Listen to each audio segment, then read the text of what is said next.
ಪ್ರಭು ಕ್ರಿಸ್ತರಲ್ಲಿ ನನ್ನ ಒಲುವಿನ ಸೋದರ ಸೋದರಿಯರೇ, ಇವತ್ತಿನ ಶುಭ ಸಂದೇಶ ಯೋವಾನ ಅಧ್ಯಾಯ 9 ವಾಕ್ಯ 7 ತಿಳಿಸುವುದೇನೆಂದರೆ, ಹೋಗು ಮತ್ತು ನಿನ್ನನ್ನೇ ನೀನು ತೊಳೆದುಕೋ.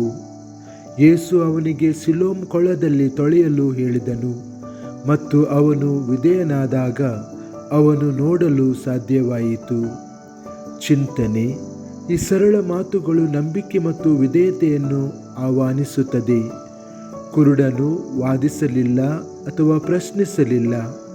ಅವನು ಯೇಸುವಿನ ಆಜ್ಞೆಯನ್ನು ಅನುಸರಿಸಿದನು. ಅವನ ವಿಧೇಯತೆ ಪವಾಡಕ್ಕೆ ದಾರಿ ತೆರೆಯಿತು.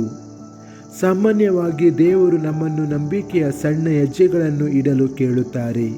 ಕ್ಷಮಿಸಲು, ಬದಲಾಯಿಸಲು, ನಂಬಲು, ಮತ್ತೆ ಪ್ರಾರಂಭಿಸಲು.